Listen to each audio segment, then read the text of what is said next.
I mean, one of the biggest sources of information on how to do it right is the Air Conditioning Contractors of America manuals, Manual J and Manual T and Manual D. But there's new information.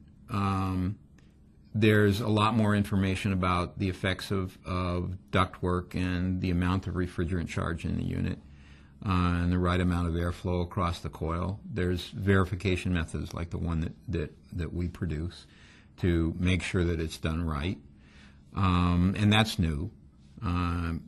Generally speaking, when people charge an air conditioner in new installations, it's pretty sad the way new installations are generally installed.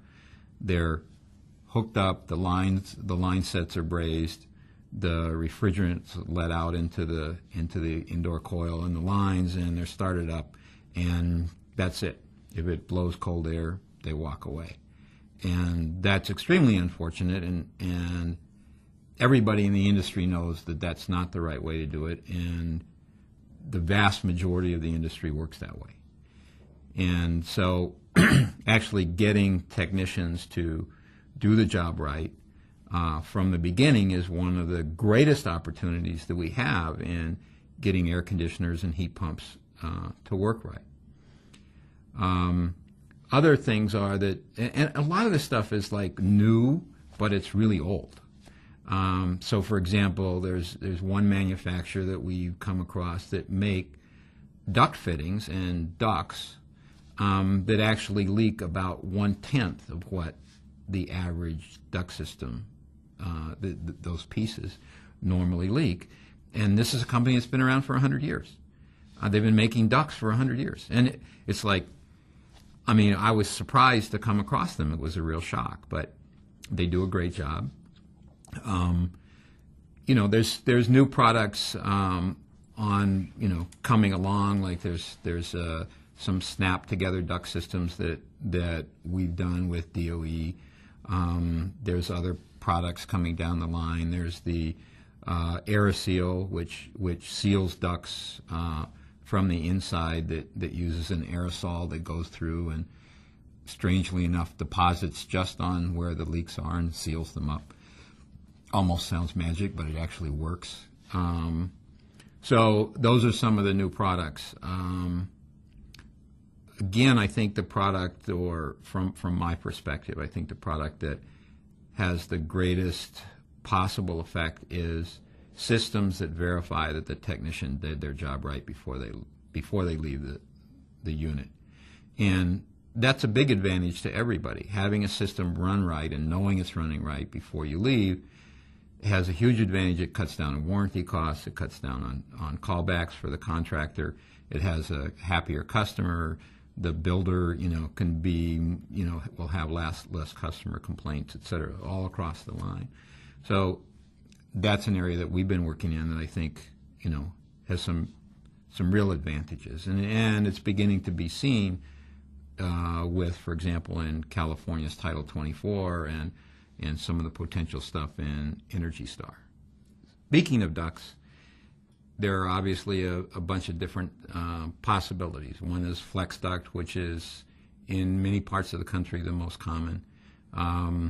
Another is good old-fashioned metal duct, which you can already tell by the way that I've said that I love metal ducts. They go to you if a good design goes together well. It's easy to seal. It's easy to get good connections. Flex duct, as I said, is the most common, and there's also duct board. And of those three, I love metal ducts. Now, flex ducts, I say tongue-in-cheek, are probably one of the best inventions ever, because you can take an 8-inch flex duct and you can fit it in 2x4 space. You can crush them, you can do everything, you can twist them in knots, you can do everything else. And in fact, that happens way more often than should. I mean, the argument is that a flex duct system put in right would perform right. Well, a flex duct system that was designed well and put in exactly like it was designed, probably can do a good job, but the chances of that happening are extremely slim. So I don't like flex duct much. If you're going to do it, you have to do the best job of it you possibly can. Duct board, we've looked at lots of duct board systems. I don't like them much. I see a lot of them coming apart. Again, the argument is that, well, if they did it right in the first place, then it wouldn't come apart. That's a nice argument, but when you go out there and you see them coming apart, it's irrelevant that, yes, they should have done it right, but they don't. So that's, those are the ones that come immediately to mind. There's a few manufacturers, one that I'm aware of that actually makes their metal duct a little bit differently. Instead of a straight cylinder, it has a slight taper on it, and as a result, when you put them together, they seal extremely well.